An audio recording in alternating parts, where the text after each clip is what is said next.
Assalamualaikum warahmatullahi wabarakatuh. Saya Andi Irawan SPD, CGP Angkatan 11, Kabupaten Biren, Provinsi Aceh. Saat ini saya bertugas di UPTD SD Negeri 18 Biren. Melalui video ini, saya akan menyampaikan koneksi antar materi pada modul 2.3, yaitu coaching pada supervisi akademik. Selamat menyaksikan. Pada modul 2.3 ini, salah satu konsep kunci yang dibahas adalah tirta. Tirta merupakan jantung coaching. Adapun tirta merupakan akronim dari T, tujuan, yaitu menentukan tujuan yang jelas dan spesifik dari sesi coaching tersebut. Identifikasi, mengidentifikasi kekuatan, kelemahan, peluang, dan tantangan yang dihadapi oleh coachee. Rencana, bersama-sama merancang rencana aksi untuk mencapai tujuan yang telah ditetapkan. Dan yang terakhir, tanggung jawab. Memastikan coachee memiliki komitmen yang kuat dan tanggung jawab penuh dalam pelaksanaan rencana aksi. Guru-guru hebat Indonesia, salam dan bahagia. Modul 2.3, coaching untuk supervisi akademik, memberikan pemahaman yang mendalam tentang bagaimana mengadopsi pendekatan coaching dalam supervisi akademik. Inti dari modul ini adalah menggeser paradigma supervisi dari model tradisional yang cenderung evaluatif menjadi model yang lebih kolaboratif dan berfokus pada pengembangan profesional guru. Manfaat penerapan coaching dalam supervisi akademik. Dengan menerapkan pendekatan coaching dalam supervisi akademik, diharapkan dapat membantu meningkatkan kualitas pembelajaran. Guru akan lebih termotivasi untuk terus belajar dan mengembangkan praktik pembelajarannya. Selanjutnya, membangun hubungan yang positif. Terjalin hubungan yang saling percaya dan mendukung antara coach dengan coachee ataupun supervisor dengan guru yang bersangkutan. Selanjutnya, meningkatkan kepemimpinan guru. Guru akan lebih percaya diri dalam mengambil inisiatif dan menjadi pemimpin pembelajaran di kelasnya. Dan yang terakhir, memperkuat budaya belajar di sekolah. Terciptanya lingkungan sekolah yang kondusif untuk pertumbuhan profesional guru. Konsep tirta ini menjadi kerangka kerja yang sangat berguna dalam melakukan percakapan coaching yang efektif. Dengan menggunakan tirta, coach dapat membantu coachee untuk yang pertama, meningkatkan kesadaran diri. Dengan memahami kekuatan dan kelemahan diri dalam konteks pembelajaran. Yang kedua, menetapkan tujuan yang realistis. Maksudnya, menentukan tujuan yang relevan dengan kebutuhan dan konteks pembelajaran. Selanjutnya, mengembangkan rencana aksi yang konkret. Membuat langkah-langkah yang jelas dan terukur untuk mencapai sebuah tujuan. Dan yang terakhir adalah meningkatkan rasa tanggung jawab, memupuk rasa kepemilikan atas proses pembelajaran dan pengembangan diri. Peran calon guru penggerak sebagai coach di sekolah. Sebagai calon guru penggerak, saya memiliki peran yang sangat strategis dalam memajukan kualitas pendidikan di sekolah. Salah satu peran utama adalah menjadi seorang coach. Coach di sini bukan sekedar pelatih, melainkan fasilitator yang mampu membantu guru lain untuk tumbuh dan berkembang dalam praktik pembelajarannya. Beberapa peran spesifik yang dapat saya lakukan di sekolah, misalnya sebagai pendamping. Saya menjadi pendamping bagi guru dalam merencanakan, melaksanakan, dan mengevaluasi pembelajaran. Selanjutnya, saya berperan sebagai pemberi umpan balik. Maksudnya, saya memberikan umpan balik yang konstruktif dan spesifik berdasarkan pengamatan terhadap praktik pembelajaran dari guru tersebut. Pemicu refleksi. Saya mendorong guru untuk merefleksikan praktiknya, baik yang sudah baik maupun yang perlu diperbaiki. Dan saya juga berperan sebagai sumber inspirasi. Saya menjadi sumber inspirasi bagi guru dengan berbagi ide-ide baru, tren pembelajaran terkini, dan contoh-contoh praktik terbaik yang ada. Selanjutnya, pembangun komunitas. Saya membantu membangun komunitas belajar di sekolah, di mana guru dapat saling berbagi, berkolaborasi, dan yang penting, belajar bersama. Selanjutnya, apa saja kaitan antara modul 2.3 ini dengan modul 2.2 ataupun modul 2.1, yaitu pembelajaran berdiferensiasi dan juga sosial emosional. Materi pembelajaran berdiferensiasi dan sosial emosional yang saya pelajari dalam paket modul 2 ini sangat relevan dengan peran saya sebagai coach. Pada pembelajaran berdiferensiasi, sebagai coach, saya dapat membantu guru untuk memahami konsep, memastikan guru memahami konsep pembelajaran berdiferensiasi secara mendalam, agar tidak ada yang namanya miskonsepsi. Menganalisis kebutuhan siswa, membantu guru mengidentifikasi kebutuhan belajar yang beragam di kelasnya. Bagaimana caranya? Saya menjadi bagian untuk memberikan pedoman kepada guru tersebut. Selanjutnya, mendesain pembelajaran, mendukung guru dalam merancang kegiatan pembelajaran yang fleksibel dan sesuai dengan kebutuhan individu siswa. Dan yang terakhir adalah menetapkan tujuan pembelajaran. Dalam hal ini, saya membantu guru menyusun tujuan pembelajaran yang spesifik, terukur, relevan, dan menantang atau SMART. Sedangkan pada pembelajaran sosial emosional, sebagai coach, saya dapat membantu guru untuk mengintegrasikan sosial emosional dalam pembelajaran. Misal, memfasilitasi guru untuk mengintegrasikan pembelajaran sosial emosional ke dalam pembelajaran akademik.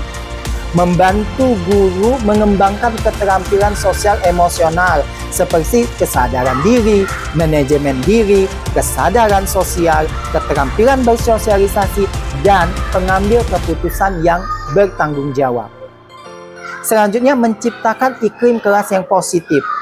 Mendukung guru dalam menciptakan lingkungan belajar yang aman, inklusif, dan kondusif bagi pengembangan sosial emosional siswa. Guru-guru hebat se-Indonesia. Peran saya sebagai calon guru penggerak sangat penting dalam meningkatkan kualitas pembelajaran di sekolah.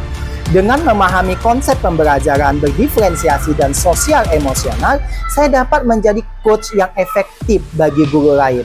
Dengan demikian, saya berkontribusi dalam menciptakan lingkungan belajar yang optimal bagi setiap siswa untuk mencapai potensi terbaik mereka. Selain itu, keterkaitan keterampilan coaching dengan pengembangan kompetensi sebagai pemimpin pembelajaran sangatlah erat. Coaching dalam konteks pendidikan adalah proses membimbing dan memfasilitasi seseorang, dalam hal ini guru, untuk mencapai potensi terbaiknya dalam pembelajaran. Pemimpin pembelajaran adalah individu yang memiliki tanggung jawab untuk mengarahkan dan mengembangkan proses pembelajaran di sekolah. Beberapa keterkaitan spesifik antara keterampilan coaching dan pengembangan kompetensi sebagai pemimpin pembelajaran dapat dilihat dari yang pertama adalah fokus pada pertumbuhan. Baik coaching maupun kepemimpinan pembelajaran sama-sama berfokus pada pertumbuhan individu. Sebagai coach, pemimpin pembelajaran mendorong guru untuk terus belajar dan berkembang. Sementara sebagai pemimpin, mereka menciptakan lingkungan yang mendukung pertumbuhan profesional guru. Yang kedua, pengembangan diri. Coaching membantu guru untuk meningkatkan kesadaran diri, refleksi, dan kemampuan pemecahan masalah.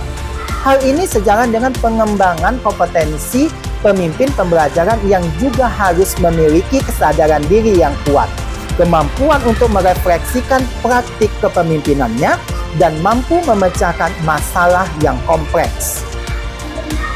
Keterkaitan selanjutnya adalah fokus pada tujuan. baik coach maupun pemimpin pembelajaran membantu individu atau tim untuk menetapkan tujuan yang jelas dan mengembangkan rencana aksi untuk mencapainya. Membangun hubungan. Coaching dan kepemimpinan yang efektif keduanya membutuhkan kemampuan untuk membangun hubungan yang kuat dan saling percaya dengan orang lain. Dan yang terakhir adalah memberdayakan orang lain.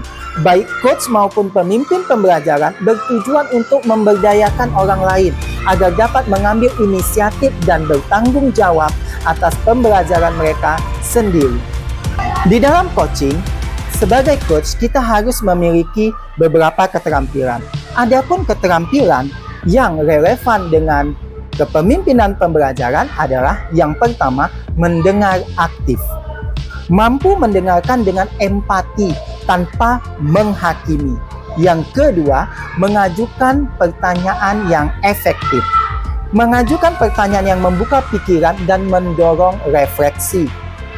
Selanjutnya yang ketiga, memberikan umpan balik yang konstruktif. Maksudnya, memberikan umpan balik yang spesifik, relevan, dan berfokus pada pertumbuhan. Dan yang keempat, memfasilitasi pembelajaran. Membantu guru untuk menemukan sebuah solusi atas tantangan yang sedang mereka hadapi. Dan yang terakhir adalah membangun kepercayaan. Menciptakan lingkungan yang aman dan mendukung di mana guru merasa nyaman untuk mengambil resiko dan belajar dari sebuah kesalahan. Dengan kata lain, keterampilan coaching memungkinkan pemimpin pembelajaran untuk yang pertama, meningkatkan kinerja guru. Dengan memberikan dukungan dan bimbingan yang tepat, pemimpin pembelajaran dapat membantu guru untuk meningkatkan kualitas pembelajaran mereka. Yang kedua adalah membangun budaya pembelajaran yang positif. Dengan menciptakan lingkungan yang kondusif untuk pertumbuhan yang profesional, pemimpin pembelajaran dapat membangun budaya pembelajaran yang positif di sekolah. Dan yang ketiga adalah meningkatkan kepemimpinan diri. Dengan mempraktikkan keterampilan coaching pada diri sendiri, pemimpin pembelajaran dapat terus mengembangkan diri dan menjadi role model bagi guru-guru lain di sekolah. Salam dan bahagia. Keterampilan coaching adalah alat yang sangat berharga bagi pemimpin pembelajaran. Dengan menguasai keterampilan ini, pemimpin pembelajaran dapat menjadi lebih efektif dalam mengembangkan dirinya sendiri dan orang lain, serta menciptakan lingkungan belajar yang optimal bagi semua siswa. Modul 2.3, Coaching untuk Supervisi Akademik, telah memberikan bekal yang sangat berharga bagi calon guru penggerak untuk menjadi pemimpin pembelajaran yang efektif.